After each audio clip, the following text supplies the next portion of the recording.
I want to welcome all the members of the press who travelled here, and it's a great pleasure to be able to welcome President Trump to the United States, to Ireland, and certainly not the first time he's been here, or in County Clare, but it's the first time he's been here as President of the United States. Only, I think, the 6th time an American president in office has visited Ireland, so we're very pleased to have you here and look forward to meeting later on. Well, I appreciate it. The Prime Minister's done a fantastic job, and we've become friends over the last fairly short period of time, and great relationship to Ireland, I think as good as it's ever been, maybe better. Tremendous trade. We do a lot of business together, a lot of trade business together, a lot of tourism together. And maybe most importantly, you are certainly one of the leading countries in terms of people moving and living in the United States. We have millions of Irish, and I think I know most of them because they're my friends. We love the Irish. So it's an honor to be here. We'll be discussing various things. Probably you'll ask me about Brexit because I just left some very good people that are very much involved with Brexit, as you know. And I think that'll all work out. It'll all work out very well. And also for you with your wall, your border. I mean, we have a border situation in the United States and you have one over here. But I hear it's going to work out very well. I think it's both going to work out well. It's going to work out very well here. And again, both the military and the trade is such a big factor, and we're going to be discussing that very much. So it's an honor to be in Ireland with my friend, and he's doing a great job as your Prime Minister. The main thing we want to avoid, of course, is a border or a wall between. No, I think you do. I think you do. The way it works now is good. You want to try and keep it that way. And I know that's a big point of contention with respect to Brexit is your border. And I'm sure it's going to work out well. I know they're focused very heavily on it. Mr. President, I think the Brexit will be bad for Ireland. You said it's good for the UK, but will it No, not be I think bad it for should be good. I mean, the big thing is going to be your border, and hopefully that's going to work out. I think it will work out. There are a lot of good minds thinking about how to do it, and it's going to be just fine. I think ultimately it could even be very, very good for Ireland, but the border will work out. Mr. President, what do you think of our President's comments where he said your stance on climate change was pernicious and reckless? Well, I haven't heard those comments, but you know, we have the cleanest air in the world in the United States, and it's gotten better since I'm president. We have the cleanest water. It's crystal clean, and I always say I want crystal clean water and air, so I haven't heard his comments, but we're setting records environmentally. Mr. President, are you concerned that Ireland is not sufficiently worried about the threat from Huawei? I know that issue came up in Britain. Some people worry about it in this country as well. Well, I know that, and we deal very closely, as you know, with your intelligence and your security, and we're working on that together, and I know you're concerned like we're concerned. We're all concerned about it, so we'll have it right. That's something that the Irish government is concerned about as well, and we've been offered some further briefings, information from the US side, just to give us a security briefing on that, and we'll do our own security analysis first, and then at the European level, but it is something that we're also concerned about. We're working on that together, very much with not only Europe, but with Ireland. Mr. President, you'll be spending a few days in Doonbeg. What's your plan? What will you be doing in Doonbeg? We'll be going there, and then as you know, I'm making a trip tomorrow to Normandy. We had an incredible time today. This was just something that the likes of which few people have seen anything like it. We were with the Queen and the royal family, and we were with the Prime Minister, and it was something very special. Many of you were there. I think almost all of you were there, but it's been very well covered, and it was truly beautiful. And tomorrow we go to where it all took place. We go to Normandy, and I'll be leaving from Doonbeg. I'm staying here overnight, and I thought this would be the best place. I'd love to come to Ireland and stay at Doonbeg, and tomorrow we'll be leaving and going to Normandy. So many of you will be coming with us. Say it? Is this trip for you just about promoting your golf club?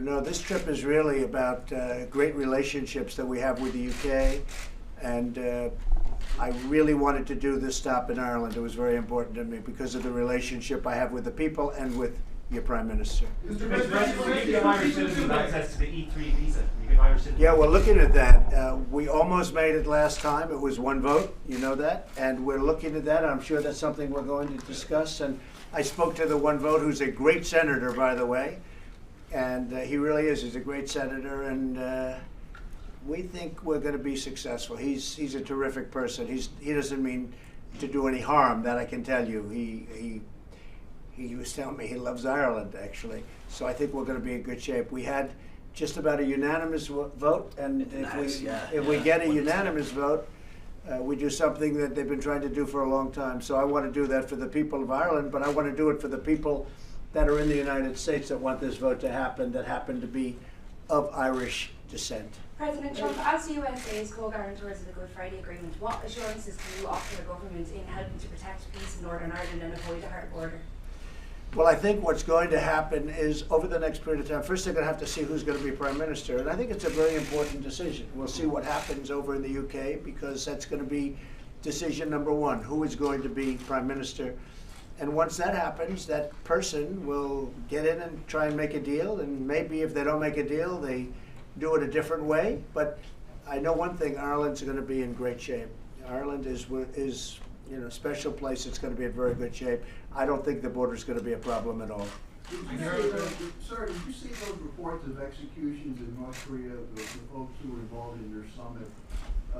Does that worry you at all that Kim would execute these people? Well, I don't know if the reports are correct, because one of the gentlemen who we deal with is, this is North Korea they're talking about, is somebody that we know well. He's a strong man, he's a strong person, and they like to blame Kim Jong-un immediately, but they said he was killed, and he wasn't. He was at the theater the other night, so he wasn't killed.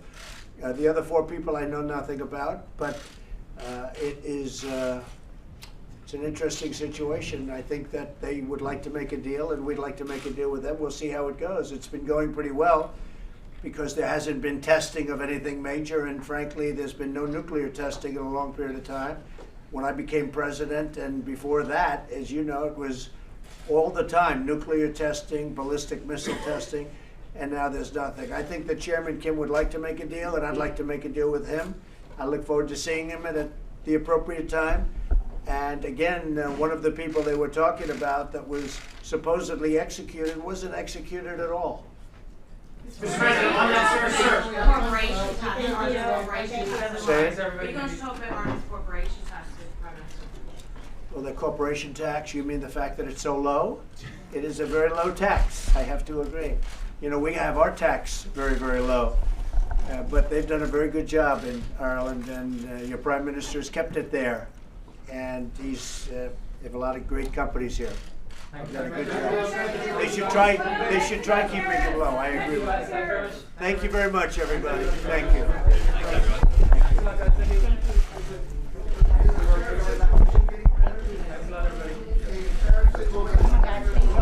They're having a meeting at 3 o'clock tonight. Thank you, guys. Thank you very much. Look, I think Mexico has to step up, and if they don't, tariffs will go on, and if they go high, the companies are going to move back into the United States. That's all. It's very simple. The people aren't going to have to worry about paying the tax, because the companies are going to move back in to the United States. There won't be any tariff. As far as China is concerned, China wants to make a deal. I have no doubt about it. And every signal is they want to, and at the right time, probably that will happen. But right now they're paying many billions of dollars to the United States. We never got that before from China. And we haven't even started. It's relative peanuts compared to the numbers that we're talking about. But I think China wants to make a deal, and Mexico, wants to make a deal. They have their entire delegation right now going over to probably the White House location, but to negotiate with our people. It's headed up by Mike Pompeo and Bob Lighthizer, and Mike Pence is involved, so we have a great group. But Mexico, look, the drugs that are coming in, the people that are coming in unchecked, they're swamping up, they're coming up by the millions. Mexico can stop it, they have to stop it. Otherwise, we just won't be able to do business. It's a very simple thing. And I think they will stop it. I think they want to do something. I think they want to make a deal. And they sent their top people to try and do it. We'll see what happens today. We should know something. Okay, thanks very much, everybody. Thank you.